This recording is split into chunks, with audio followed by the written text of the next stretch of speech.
আমি সুদীপ্তা, এভি নিউজে আপনাদের সকলকে স্বাগত। প্রথমেই চোখ রাখবো নিউজ হেডলাইন্সে।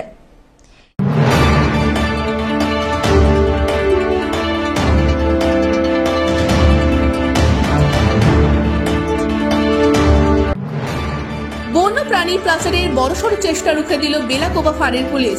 অভিযান চালিয়ে পাচারের আগেই 3টি কচ্ছপ উদ্ধার করল পুলিশ।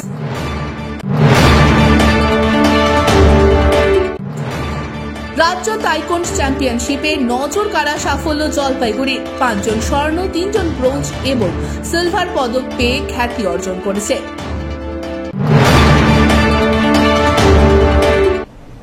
এবার আসছে বিস্তারিত সংবাদে। কচ্ছপ সমেত এক কুখ্যাত বন্যপ্রাণী দেহাংশ বিক্রেতা ও তার সাগরেদকে গ্রেফতার করল পুলিশ। ধৃতদের নাম নীলকান্ত রায় এবং দিলীপ ওরাও। তাদের কাছ থেকে উদ্ধার হয় 3টি বড় আকারের কচ্ছপ। গোপন খবরের ভিত্তিতে অভিযুক্তদের রবিবার দুপুরে গ্রেফতার করে রাজগঞ্জের বেলাকোবা ফাঁড়ির পুলিশ। জানা গেছে, এদিন দুপুরে বেলাকোবা ফাঁড়ির ওসি অরিজিৎ কুণ্ডুর কাছে খবর আসে কচ্ছপের মাংস বিক্রি করা হবে। এই উদ্দেশ্যে কয়েকটি কচ্ছপকে বাজারের দিকে নিয়ে যাওয়া হচ্ছে। খবর পেয়ে স্থানীয় একটি চা বাগানের কাছে ফাঁদ পাতে পুলিশ। এরপর অভিযুক্তদের পাকড়াও করে 3টি কচ্ছপ উদ্ধার করা হয়। ধৃত বিক্রেতা নীলকান্ত রায় জেরা জানিয়েছে, বিহার থেকে মাছের গাড়ি করে শিলিগুড়ি সুপার মার্কেটে এই কচ্ছপগুলিকে আনা হয়। এরপর 800 টাকা কিলো দরে পাইকারি বিক্রি করা হয়। অভিযুক্তরা সেখান থেকে কিনে এনে চড়া দামে খোলা বাজারে বিক্রি করে। এদিন উদ্ধার হওয়া কচ্ছপ এবং ধৃতদের বৈকুণ্ঠপুর বন বিভাগের বেলাকোবা রেঞ্জ অফিসার চিরঞ্জিত পাল এর হাতে তুলে দেয় পুলিশ আধিকারিক অভিজিৎ কুণ্ডু। বিহার থেকে কোথায় নিয়ে যাচ্ছিল? মালবিটা। মালবিটা কি বিক্রি করার জন্য? হ্যাঁ, তোমার কি করে সাহস পাও? তোমরা কি করে সাহস পাও এগুলো ইয়ে করে? মাছের গাড়িতে আসে, আমরা কিনে নিই। বিহার থেকে মাছের গাড়িতে আসে? বাড়ি দেমদাপাড়া। কত করে কেন আর কত করে বিক্রি করো? 800 কিনে 1200 বিক্রি করি কিলো। কতদিন থেকে করতেছো? 2-3 বছর। 2-3 বছর থেকে? এর আগে ধরা পড়েনি পুলিশের কাছে? হ্যাঁ, ধরা পড়ছি। কয়বার? একবার। আর এবার একবার? হ্যাঁ। এবার কটা মাল নিয়ে আসছো? এই 3টা। 3টা? প্রতিদিনই আনো নাকি? না, সপ্তাহে হঠাৎ মঠাৎ হয়ে যায়। তোমরা কজন আছো? কয়জন বলতে আমি একাই। আমার সাথে আজকে শুধু আসছে যে চল 3টা মাল কাটবো, একটু আমার চাপ হয়ে যাবে, তো একটু হাত লাগাই দিবি। রাজগঞ্জ থেকে সুস্মিতার রিপোর্ট।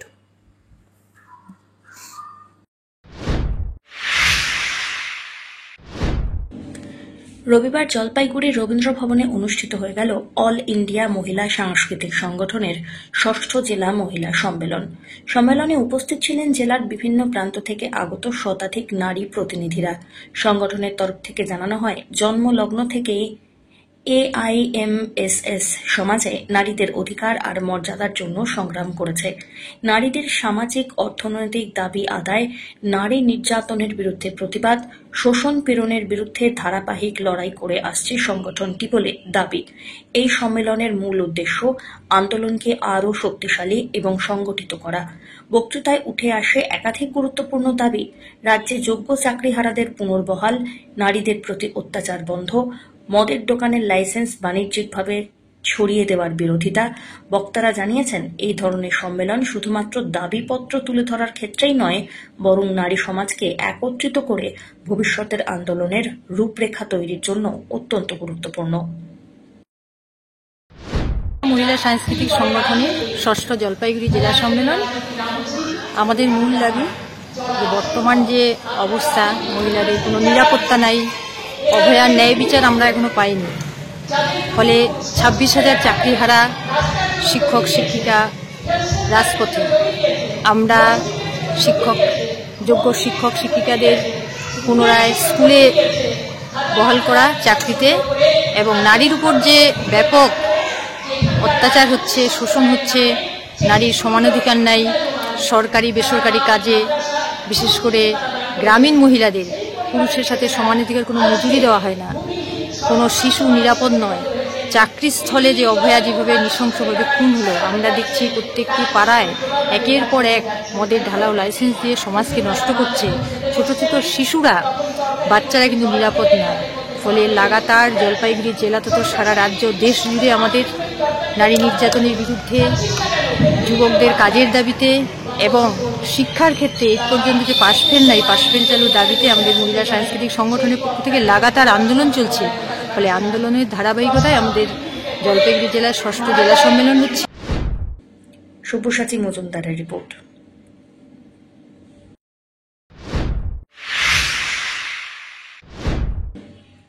জনবহুল এলাকায় মোবাইল টাওয়ার বসানো নিয়ে রবিবার ব্যাপক চাঞ্চল্য ছড়ালো জলপাইগুড়ি সদর ব্লকের পাহাড়পুর গ্রাম পঞ্চায়েতের বাজিতপাড়া এলাকায়। স্থানীয় বাসিন্দাদের অভিযোগ, এলাকা ঘন বসতিপূর্ণ হওয়া সত্ত্বেও সেখানে মোবাইল টাওয়ার বসানোর কাজ চলছিল।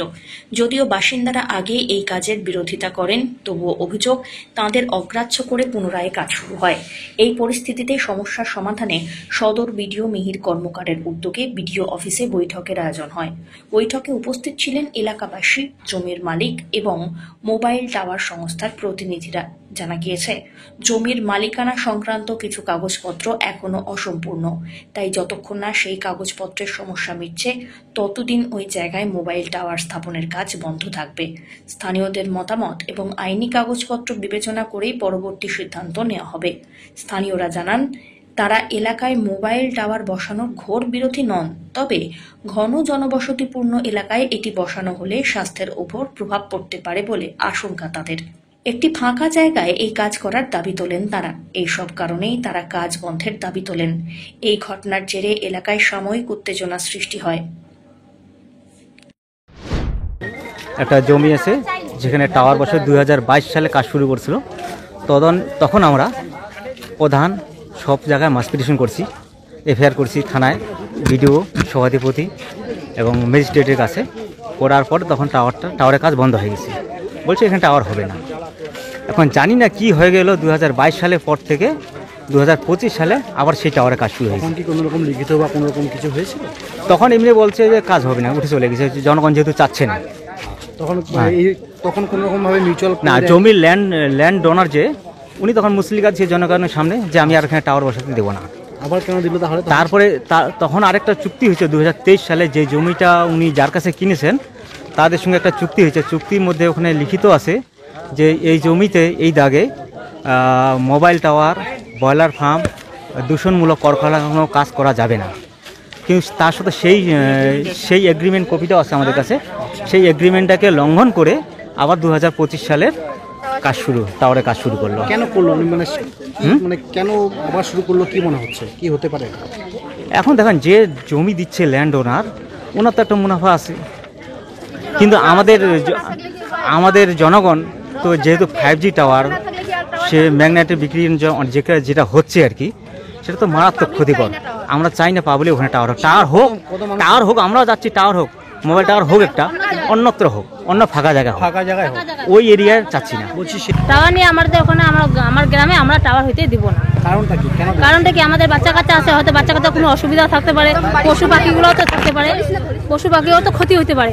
তাহলে আমাদের বাচ্চা যে প্রেগনেন্ট থাকবে তাদেরও তো বাচ্চাগুলো কষ্ট হবে। আরো তো অনেক টাওয়ার রয়েছে, তা আপনাদের এখানে কেন? আমাদের টাওয়ার হোক, আমরা বলি না যে টাওয়ার হবে না, টাওয়ার হোক, দূরে হোক। আমরা বলি না যে টাওয়ারটা হবে না, টাওয়ারটা হোক দূরে হোক, কিন্তু আমরা ওখানে আমাদের গ্রামে দিব। ফাঁকা জায়গায় যাচ্ছেন? হ্যাঁ, ফাঁকা জায়গায় হোক, আমরা এইটাই চাই। হ্যাঁ, আজকে ভিডিও অফিসে আসছি। কি কথা হলো এখানে? বলে কি এই মুহূর্তে কি এখন কাজ বন্ধ থাকবে। তাতে কি খুশি আপনারা? একদম আপাতত খুশি। যদি মানে কাজ না হলেই তবেই খুশি, তাই? খুশি, হ্যাঁ। না, আজকে শুনলাম আজকে বিডিও সাহেব দুই পক্ষকে ডেকেছিল, কারণ ওখানে একটা টাওয়ার বসানোকে কেন্দ্র করে মানে একটা ব্যাপক একটা সংখ্যার লোক তারা বিরোধিতা করছে যে ওই এলাকায় টাওয়ার করতে দেবে না। এটা হচ্ছে পাহাড়পুর গ্রাম পঞ্চায়েত অন্তর্গত বাজিতপাড়ায়। তো ওই এলাকারও অনেক জনসাধারণ এসেছিল, তারা টাওয়ারের বিপক্ষে। ওই এলাকায় টাওয়ার করতে গেলে বিভিন্ন রকম যে পরবর্তীকালে যে ক্ষয়ক্ষতির ব্যাপারগুলো হয়, যেটা ওই বিষয়ে আলোচনা হলো। তো ছিল আমাদের বিডিও সাহেব ছিল, ওই এলাকার আমাদের পাহাড়পুর জিপির প্রধান উপপ্রধান ছিল, এবং প্রশাসনের থেকে শিববাবু এসেছিলেন, একজন এসআই। তো পরিস্থিতি টাওয়ার কোম্পানির লোকজন ছিল এবং যাদের জমিতে টাওয়ার করছে তারা ছিল এবং যারা বিরোধিতা করছে যারা টাওয়ার করতে ছিল ওই এলাকার অনেক লোকজন ছিল। তো পরিশেষে এটাই একটা সিদ্ধান্তে আসলো যে একটা জমি সংক্রান্ত ব্যাপারে একটা ভুল ত্রুটির ব্যাপার আছে আর কি, শরিকি জমি, সেটাও তুলে আসলো। পরবর্তীকালে আমাদের বিডিও সাহেব এবং থানার যে প্রশাসনের লোকজন এসেছিল এবং আমাদের প্রধান ম্যাডাম ছিল, বললো যে আপাতত তাহলে প্রাথমিক পর্যায়ে জমির পেপারসটা ঠিক করা হোক, আপাতত যতদিন না পর্যন্ত জমির পেপারসটা ঠিক হচ্ছে ততদিন কাজটাই স্থগিত হোক, এটাই ফাইনালি আলোচনা হলো। ধীমান রায়ের রিপোর্ট।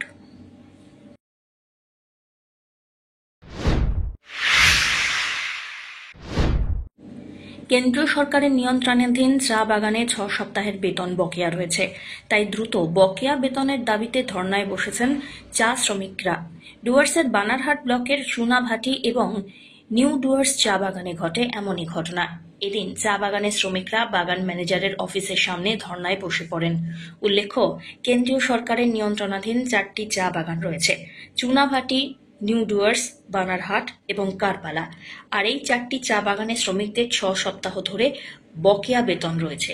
একই সঙ্গে স্টাফ এবং সাব স্টাফদেরও 3 মাস ধরে চলল বেতন বকেয়া। তাই এই দিন 2 বাগানের শ্রমিকরা দ্রুতই বেতন প্রদানের দাবিতে ধর্নায় বসেন। এমনকি আগামী সোমবার থেকে 4টি চা বাগানে বকেয়া বেতনের দাবিতে ধর্না হবে বলে জানিয়েছেন শ্রমিকরা। উল্লেখ্য, এর আগেও একই দাবিতে একাধিকবার 17 নম্বর জাতীয় সড়ক ও আন্তর্জাতিক সার্ক রোড অবরোধ করেন শ্রমিকরা, কিন্তু কোনো কাজ হয়নি। এদিন 2 ঘন্টা ধর্নার পর শ্রমিকরা ধর্না প্রত্যাহার করে নেন। তবে দাবি পূরণ না হলে বৃহত্তর আন্দোলনের হুঁশিয়ারিও দেন তারা। आज आप लोग देखा धरना में बैठा, क्या बात है? हम लोगों का यहाँ पे अभी हम लोग का 6 हफ्ता रनिंग चल रहा है और उसके बाद जो महीना वाला का पेमेंट है वो 3 महीना का रनिंग चल रहा है। और बाकी बात हम लोग का ना पीएफ मिल रहा है, 2 साल से पीएफ जमा नहीं हो रहा है, और जो रिटायरमेंट हुआ है उसका ग्रेड छुट्टी भी नहीं मिल रहा है, और हम लोग का जो साल छुट्टी है वो भी नहीं मिल रहा है। इसीलिए हम लोग धरना प्रदर्शन कर रहे हैं। ये कब तक धरना बैठेगा? जब तक हम लोग का पेमेंट का कोई सुनवाई नहीं होगा तब तक हम लोग धरना में बैठेंगे। तलब तनखा पाएको छैन, त्यसको लागि कति महीना? तलब हाम्रो पेमेन्ट यो हप्ता पेमेन्ट 6 हप्ता, महिनाको 3 महिना, त्यही पिएफ भयो, अन्त यो साल छुट्टी, त्यसको लागि। ধীমান রায়ের রিপোর্ট।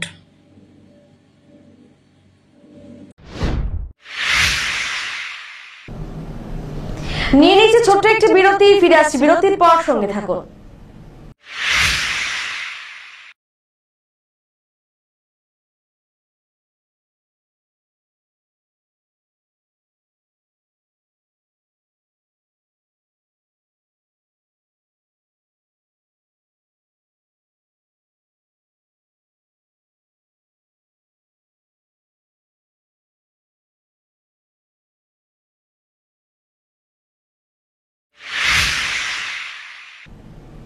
ফিরে এলাম বিরতির পর।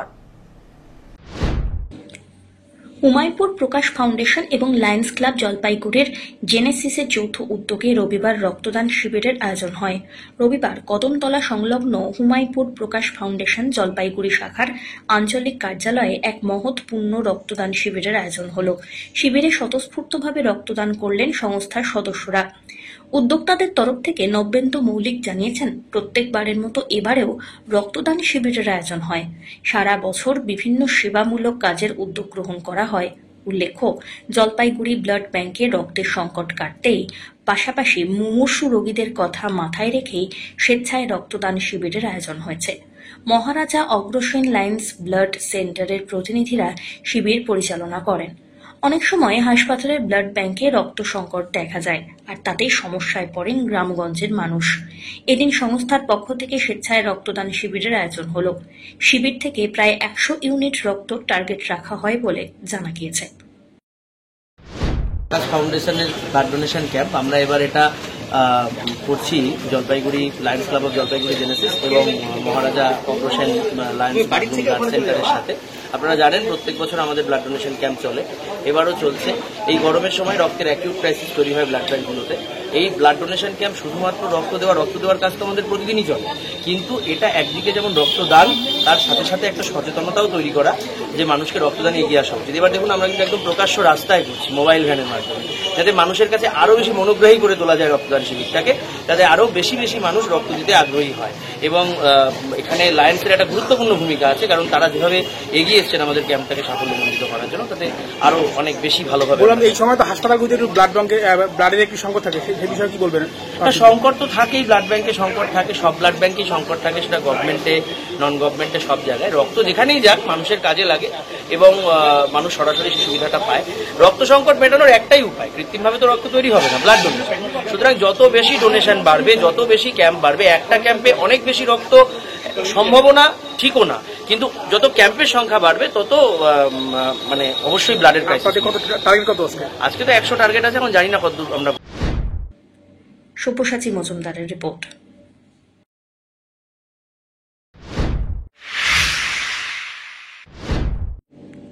রাজ্য তাইকোন্ডো চ্যাম্পিয়নশিপে নজরকাড়া সাফল্য জলপাইগুড়ির 5 প্রতিযোগীর। বিভিন্ন বিভাগে প্রতিযোগীরা 5 জন স্বর্ণ, এছাড়াও 3 জন ব্রোঞ্জ ও সিলভার পদক পেয়ে খ্যাতি অর্জন করেছে। সম্প্রতি বীরভূম জেলার উদ্যোগে 42তম জুনিয়র, 39তম সাব জুনিয়র কিয়োরোকি ন্যাশনাল এবং 15তম জুনিয়র ও 13তম সাব জুনিয়র পুমসো ন্যাশনাল তাইকোন্ডো চ্যাম্পিয়নশিপে অংশগ্রহণ করে সাফল্য পেল জলপাইগুড়ির লামা তাইকোন্ডো একাডেমির প্রতিযোগীরা। তারা জানিয়েছেন, আগামী 23 জুন উত্তরাখণ্ডের হরিদ্বারে অনুষ্ঠিত জাতীয় গেমস রয়েছে, সেই অনুযায়ী জোর কদমে চলছে প্র্যাকটিস। জাতীয় স্তরে খেলে পদক জয়ের ব্যাপারে স্বাভাবিকভাবে উচ্ছ্বসিত তারা। কোথায় খেলতে গিয়েছিলে? আমরা খেলতে গেছিলাম 1 তারিখে বোলপুর শান্তিনিকেতনে স্টেট সিলেকশন। তো অনেক ডিস্ট্রিক্ট অংশগ্রহণ করেছে, যেমন পুরুলিয়া, হাওড়া, হুগলি, আরও নানা রকম স্টেট এখানে পার্টিসিপেট করেছে। সেই এখান থেকে ফার্স্ট হয়েছি, আর 23 জুনে আমরা ন্যাশনালস খেলতে যাচ্ছি হরিদ্বারে। কতজন যাচ্ছ? আমরা টোটাল আমাদের জলপাইগুড়ি ডিস্ট্রিক্টের থেকে 5 জন যাচ্ছি। কারা কারা যাচ্ছ? এখানে যাচ্ছে 5 জন টোটাল। তাদের নাম হলো, আমার নাম হচ্ছে সুমজি সিংহ রায়, হিমানি দেবনাথ, প্রতিষ্ঠা কুন্ডু, বিনায়ক যোশী এবং শুভজিৎ দেবনাথ। আমরা ন্যাশনালে চান্স পেয়েছি স্টেট সিলেকশনের ইয়েতে, আর প্রিপারেশন নিচ্ছি প্র্যাকটিস করে অনেক টাইম। আমার আশাবাদী হলো আমি ফার্স্ট আসবো, আর তার জন্য আমার প্রিপারেশনও খুব হার্ড চলছে। আমি টাইকোন্ডো খেলার সাথে যুক্ত, এটা একটা মার্শাল আর্ট। কোথায় খেলতে গিয়েছিলে, কি রেজাল্ট হলো তোমার? এটা ছিল স্টেট টাইকোন্ডো চ্যাম্পিয়নশিপ, যেটা বোলপুর শান্তিনিকেতনে হয়েছিল, আর এখানে ফার্স্ট হয়েছি। কোথায় চান্স পেয়েছো এবার? এবার আমাদের ন্যাশনাল আছে হচ্ছে হরিদ্বারে। কবে সেটা? জুনের 23 তারিখ থেকে 25 তারিখ। ন্যাশনাল সিলেক্ট হওয়ার পর থেকে তো আমরা সকালে রাত্রে দুবেলা প্র্যাকটিস আসছি, দেখা যাক পরবার কি হয়। ধীমান রায় রিপোর্ট।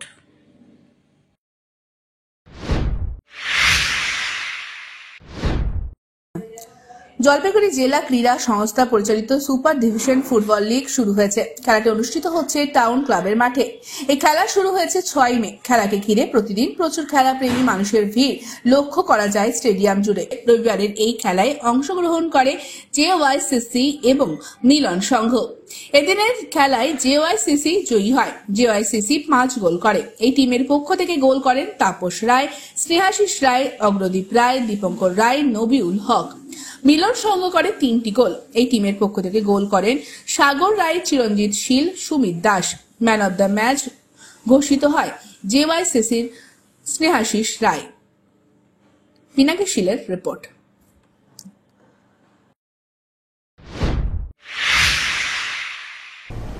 শেষ করবার আগে নিউজ হেডলাইন্স আরো একবার।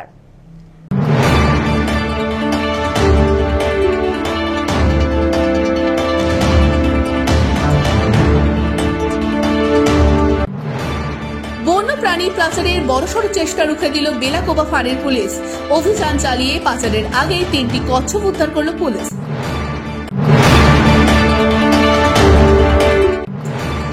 রাজ্য তাইকোন্ডো চ্যাম্পিয়নশিপে নজর কাড়া সাফল্য জলপাইগুড়ি। 5 জন স্বর্ণ, 3 জন ব্রোঞ্জ এবং সিলভার পদক পেয়ে খ্যাতি অর্জন করেছে।